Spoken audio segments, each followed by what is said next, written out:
ऐसी क्या पड़ गई है जरूरत पिता, कुछ कहो आज इतना क्यों घबराए।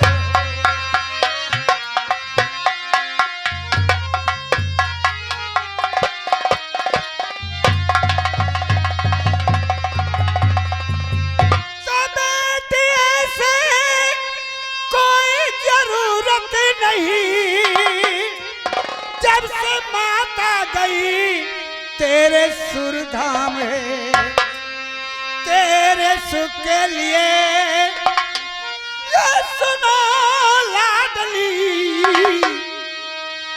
बस यही चिंता रहती है शामों से। मेरे प्रति कोई चिंता न बापू करो, चल बसी मेरी माँ तो आप महजूद है, अपना हक में सुख की नदी त्याग कर गम की दरिया में बापू गए।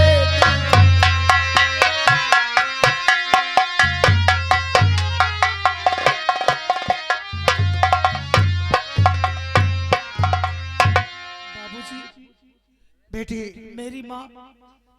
मेरी माँ जब मैं बिल्कुल छोटी सी थी तभी मेरी माँ का देहांत हो गया, लेकिन माँ का भी प्यार आप ही से मुझे मिला है। मुझे आज दिन तक ये कभी महसूस नहीं हुआ कि मेरी माँ नहीं है। आप ही मेरे पिता, आप ही मेरी माता, हर चीज आप ही है, क्योंकि सबका प्यार आप ही से मुझे मिला है। लेकिन पिताजी आज मैं आपसे कुछ और जानना चाहती हूँ। बेटी क्या जानना चाहती हो? पिताजी सबसे पहले आप ये बताइए, ये आपकी आंखें, ये आपकी आंखें जन्म से ही खराब हैं या बीच में खराब हो गई? आखिर आप कब से नयनहीन है पिताजी? बेटी ये सब जानकारी करना चाहती हो, इससे पूछ कर क्या करोगी बेटी? पिताजी और ना कोई बात मुझसे, बाबूजी आप कहो बेटी। आप मुझसे कुछ छुपा रहे हैं? नहीं बेटी कुछ नहीं छुपा रही। और ना कोई बात मुझसे छिपाओ पिता, ना कोई बात मुझसे।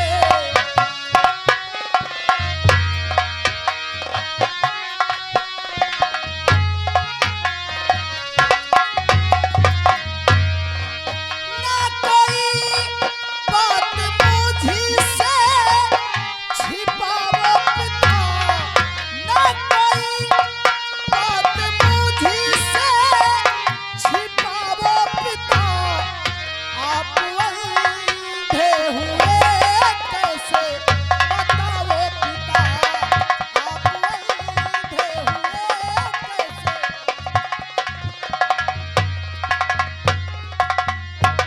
कि राज दिल बाबू हमारे जब तक जान पाऊंगी नहीं, आज मेरी जिद है सम्मुख से जाऊंगी नहीं।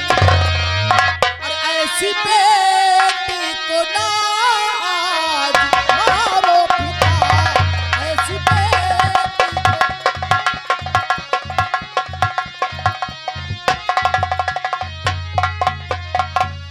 बाबूजी आज आपको बताना ही होगा कि आखिर आप कब से नयनहीन हैं, आपको कब से दिखाई नहीं पड़ रहा है? बेटी बेटी तुम जिद कर रही हो, हद कर रही हो बेटी। आज आपको बताना ही पड़ेगा। जब तक आप अपनी आंखों का राज मुझे बताएंगे नहीं, तब तक मैं आपके सम्मुख से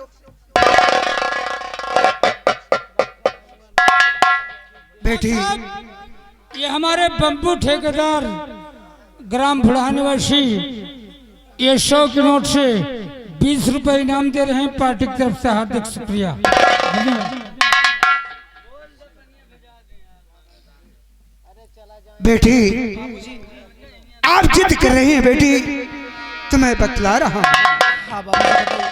हम और कमांडर रणजीत सिंह दोनों आदमी बिशंखी जंगल में, क्या कहा? बिशंखी नाम के जंगल में? बिशंखी नाम के जंगल में शिकार करने गए थे। बाबूजी आप बिशंखी नाम के जंगल में शिकार करने गए? वहीं पर एक बाबा रहते थे, मुनि जी। क्या उसी जंगल में बाबा जी तपस्या कर रहे थे? तपस्या कर रहे थे, आसन लगाए बैठे हुए थे, ऊपर वाले परमपिता परमेश्वर का नाम ले रहे थे। बाबूजी फिर उसके बाद क्या हुआ? अचानक वो रास्ते में बैठे थे बेटी, मैं उनको देख न सका और घोड़ों की टाप लगी और वो गिर पड़े। वहीं पर बाबा ने मुझे शराब दे दिया। हाँ बेटी, बाबा जी ने आपको श्राप दे दिया? श्राप दिया। क्या कहा आपको? कि जाओ महाराज, तुम जिंदगी भर दोनों आंख पे नैनहीन रहोगे।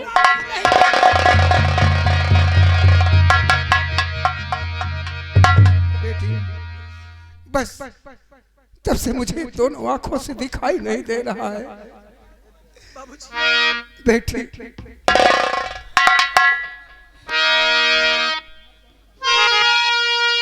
तब बात ऐसी है करके पिताजी मेरे, बात ऐसी है करके।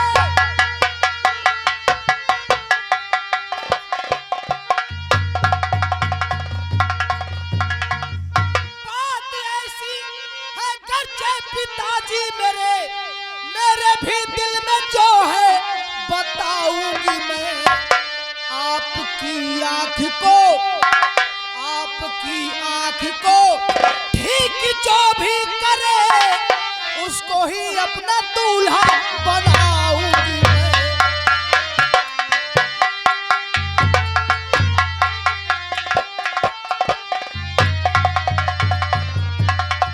बाबूजी बेटी आज मैं इस भरे दरबार में प्रतिज्ञा करती हूँ, आज मैं इस भरे दरबार में प्रतिज्ञा करती हूँ कि जो भी व्यक्ति मेरे पिताजी की आंखों में रोशनी लाएगा, जो भी व्यक्ति मेरे पिताजी की आंखों में रोशनी लाएगा, उसी के साथ मैं अपनी शादी रचाऊंगी और इस आधे राज्य का मालिक बना दूंगी।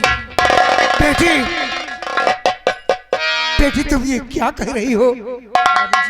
बेटी ये साधुओं और संतों का श्राप है, ये कभी नहीं मिल सकता। बेटी बेटी तुम ये क्या किया? इतनी बड़ी कठिन प्रतिज्ञा कर लिया। बेटी तुम अपनी शादी करो बेटा, शौक से। नहीं बाबूजी, बेटी यदि तुम्हें क्या हो गया बेटा? संत महात्माओं के मुख से निकली हुई वाणी, बाबा जी ने आपको श्राप दे दिया है कि जाओ महाराज आप जिंदगी भर नयनहीन रहेंगे।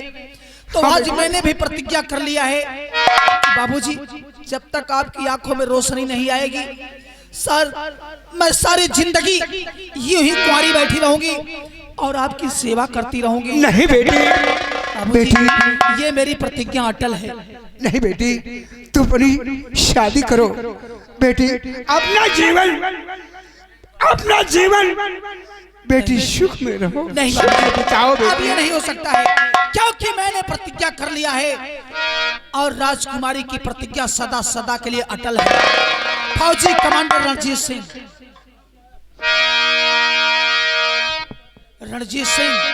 जाओ इस नरवलगढ़ राजधानी में ऐलान करवा दो, इस नरवलगढ़ राजधानी में डुग्गी पिटवा दो कि कल सुबह 10 बजे दरबार में बीड़ा रखा जाएगा। कल सुबह 10 बजे दरबार में बीड़ा रखा जाएगा। जिसे भी व्यक्ति को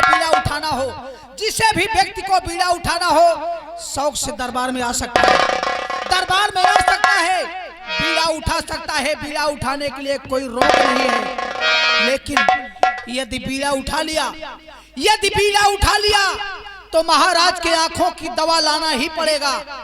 यदि महाराज की आंखों की दवा नहीं ला सका तो उसकी सजा क्या है? उसकी सजा यह है उसके मुंह में उसके मुख में कालिक लगा के, उसके मुख में कालिक लगा के शहर बदर कर दिया जाएगा। ठीक है, जाके ऐलान करवा दो। पिताजी आप चिंता न करें, आप चलिए मेरे साथ, चलिए सब आराम कीजिए। तुम क्या लग रहे हो? मैंने तुम्हें ऐलान करने का आदेश दिया है। बाबूजी बेटी आप चलिए मेरे साथ आराम महल, आप घबराइए नहीं। जब तक आपकी आंखों में रोशनी नहीं आएगी मैं सारी जिंदगी कुंवारी बैठी रहूंगी और बेटी आपकी सेवा करती रहूंगी। बाबूजी आप इसकी चिंता न करें। ठीक है बेटी, आपकी जो इच्छा हो बेटी।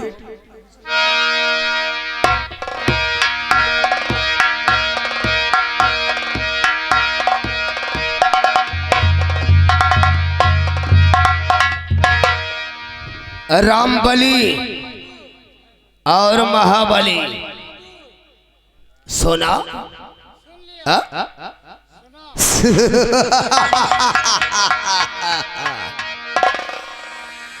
और राजकुमारी ने जो कुछ कहा उसे तुम दोनों ने भी सुना। बराबर सुने ये। महाराज बलभद्र की आंख को जो कोई ठीक करवाएगा वही राजकुमारी का सौहर कहलाएगा।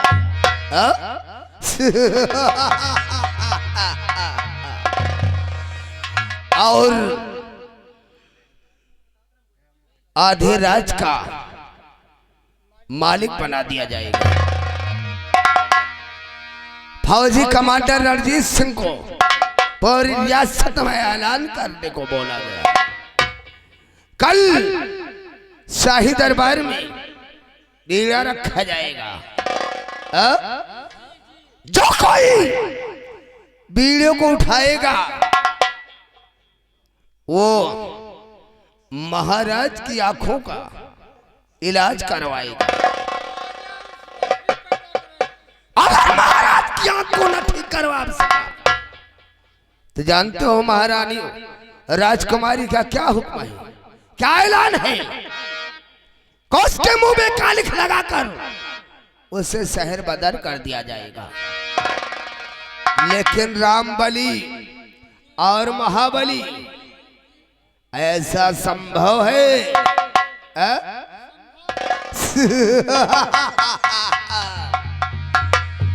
अब हम देखते हैं कैसे रियासत में कौन साला आता है और शर्त से भरे रखे बीड़े को उठाने के लिए। बीड़े को उठाने की बात तो दूर की रही, अगर किसी ने बीड़े की तरफ नजर उठाकर देखने की जरूरत किया तो कसम है गुंडई की, हरामजादे को बेमौत मार दूंगा। ऐसा नहीं किया तो याद रखो हमरा क्या ठाकुर होने का मतलब है का साला।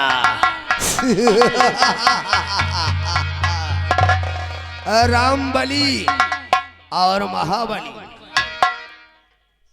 बेरहम पुतला जफा का, अरे तो बेरहम पुतला जफा का राह का पत्थर हूं मैं। बेरहम पुतला जफा का राह का पत्थर हूं मैं। मेरा तो खाक में सबको शैतानों का अवसर है।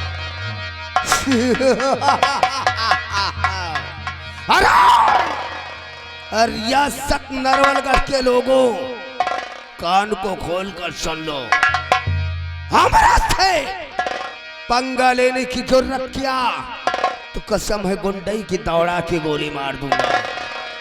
कि करोगे अगर मुझसे बगावत तो खून की नदियां रियासत नरवलगढ़ के लोगों तुम्हारी तकदीर का चक्कर हूं मैं साला। रामबली और महाबली आओ हम चल कर देखते हैं कि कौन साला इस शर्त से भरे बीड़े को उठाने के लिए आता है।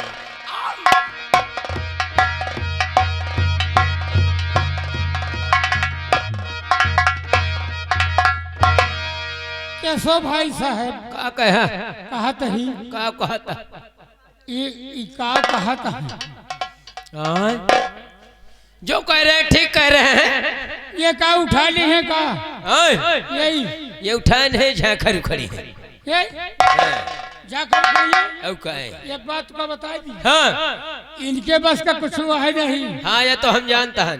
बकर बकर बकाए अब का बतायू है करो ठीक है हमारी बात सुनो जवन कहा हो सुनो। हम सुनो हाँ चलो इनके साथे रहवा जाए हाँ अजय बीड़े उठावा जाए हाँ। उठाए आवाए दरबार में ठीक ओके सतुआ हम बनब ठीक तू बनो चाहे जिन बनो ना ना हम तो है ये हैं। लेकिन हम तुम्हार सथुआ हैं। हाँ हाँ ना हाँ मनियो माँ बाप हाँ ये हैं तुम्हार हम मारे के तैयार हैं। मानव के तैयार हो हाँ कब से हम मारे के तैयार हैं। लेकिन काओ कहन खेल खेल में ढेर भवा और सब ही होइगे फेल आज का लड़का जोन करत है सब ही होइगे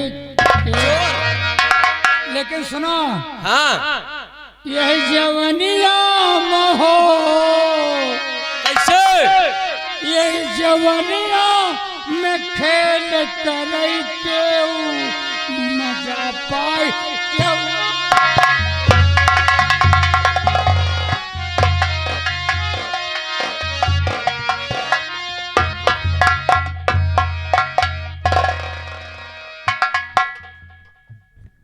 सिपाही रामबली यस सर। राजकुमारी प्रतिज्ञा किया है कल सुबह 10:10 पर बीड़ा रखा जाएगा यस और तुम मुनादी कर दो जी ठीक है यस चल रहा हूं। चलिए सर। प्यारे हाँ तो नरवलगढ़ वाले लोगों को सभी नरवलगढ़ रियासत वालों को सूचित किया जाता है कि कल सुबह 10 बजे राज दरबार में बीड़ा रखा जाएगा। जो भी व्यक्ति बीड़ा उठाना चाहता है राज दरबार आ सकता है बीड़ा उठा सकता है। बीड़ा उठाने के बाद जो महाराज की आंखें ठीक करेगा महाराज की आंखों की दवा लाएगा वो राजकुमार के साथ उसी की शादी होगी राजकुमारी के साथ और राधे राज का मालिक होगा। अब अन्यथा बीड़ा उठाकर आग को ठीक ना कर सका महाराज की आग की दवा ना ला सका तो उसकी भी शर्त है उसके चेहरे पर कालिक लगा दी जाएगी और शहर बदर कर दिया जाएगा। और बीड़ा जो चाहे वो उठा सकता है कोई भी उठा सकता है और दरबार में आ सकता है। कल सुबह 10 बजे बीड़ा रखा जाएगा।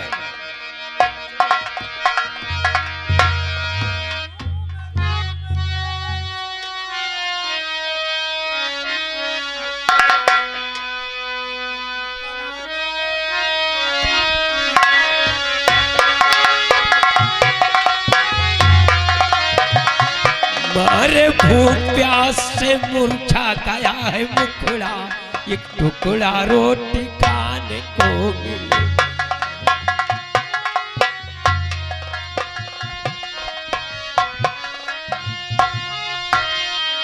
ओ दर दर घूम घूम के सुना रही हूँ दुखड़ा एक टुकड़ा रोटी खाने को मिले।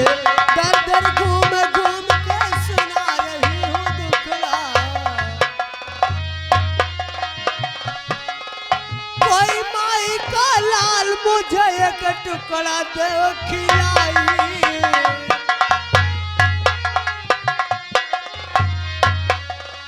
टुकड़ा दे खिलाई भैया टुकड़ा दे खिलाई।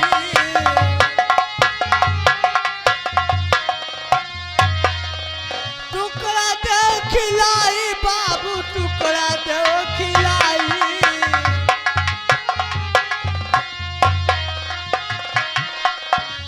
भूख प्यास से तड़प रही हूँ अरे जिया दे हर साई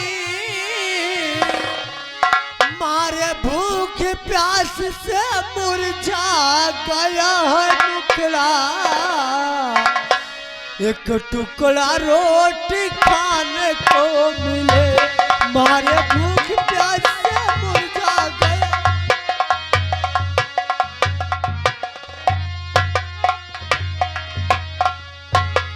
ए बच्ची कहा कही कहे ए माई तू कहे परेशानियां है। क्या बताई बेटुआ? हाँ एक कुमार बेटुआ बा जेकर नाम नैन कुमार बा। अच्छा नैन कुमार। हाँ बेटुआ। अच्छा क्या बताई बेटुआ? हमार बेटुआ कॉलेज गया है। कॉलेज पढ़ाए। हम थोड़ी देर बैठकर अपने बेटुआ का इंतजार करते हैं। हमार बेटुआ नैन कुमार आ जाए तो उसको मैं खाना देकर उसके बाद मैं दूसरा काम करूंगी बेटा। अच्छा ठीक है माई। ठीक है बेटुआ। ठीक है माई बैठा। का पता अब स्कूल की छुट्टी भय होए तो आते हुई हैं।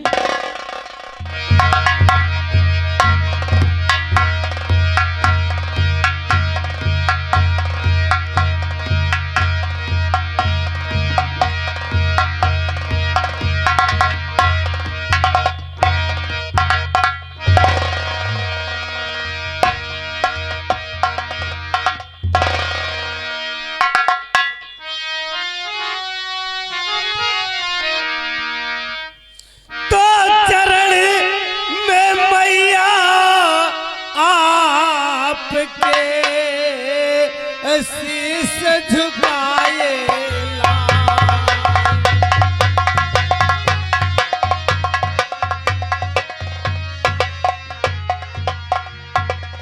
चरण में मैया आपके शीश झुकाए और मुझे यही आशीष दो सदा रहो खुशहाल।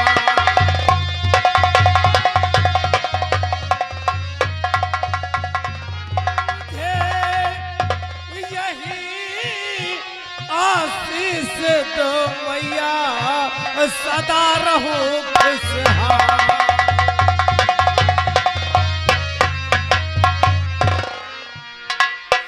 अरे जुगु जुगु बेटा तुम जियो सदा रहो खुशहाल।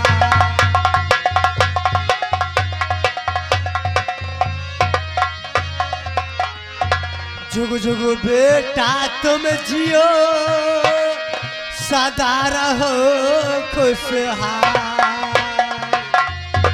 यही आशीष देती है मैया सदा रहो आबाद।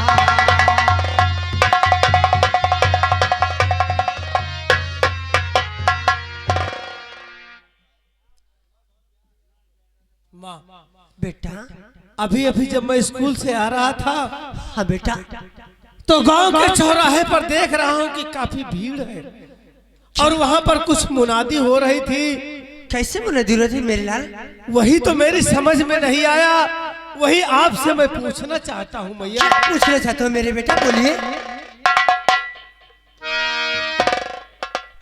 मैया गर जानती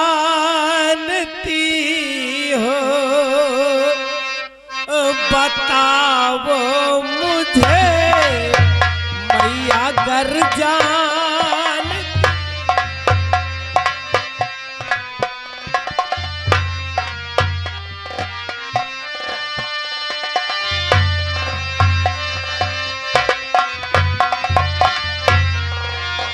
मैया कर जानती हो बताओ मुझे, मैया कर जानती हो बताओ मुझे, गांव में कैसी टुकी पिटाई गई, गांव में कैसी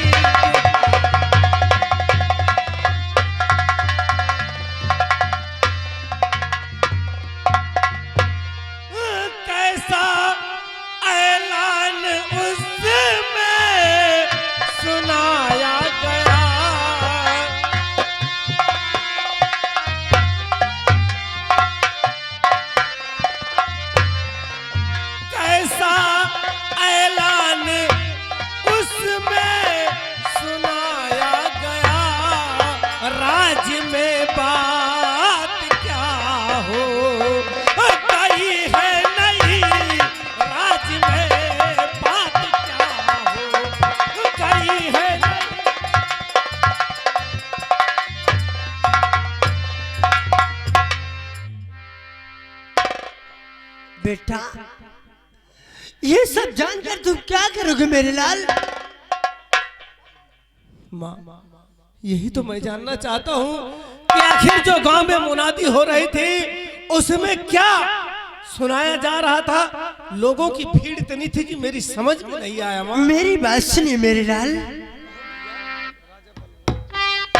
राजा बल बदर जो दोनों आंख के अंधे, राजा बल बदर जो दोनों आंख के अंधे।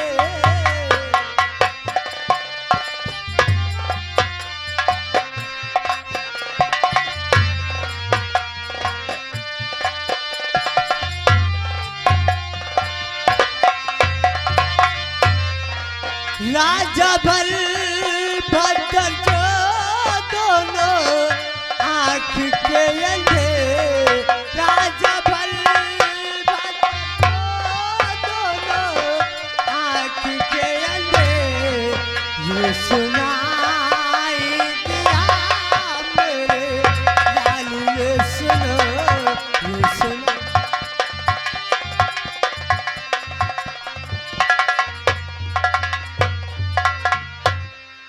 उसकी बेटी जो है मेरे लाडले सुनो, उसकी बेटी जो है मेरे,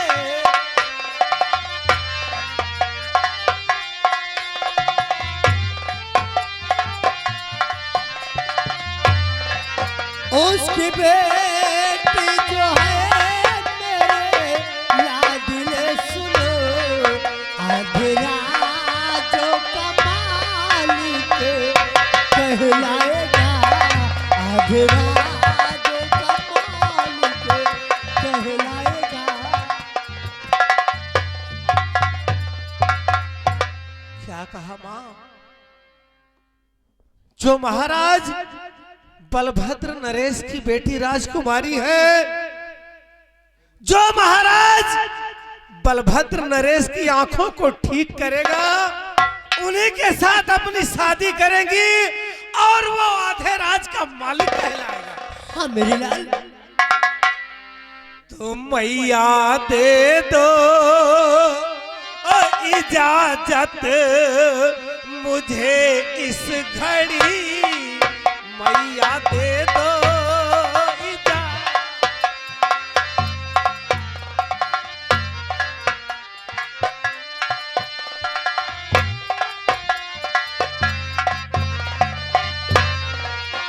मैया दे दो इजाजत मुझे इस घड़ी, मैया दे दो इजाजत मुझे इस घड़ी। जाकर इसका पता अब लगाऊंगा मैं, जाकर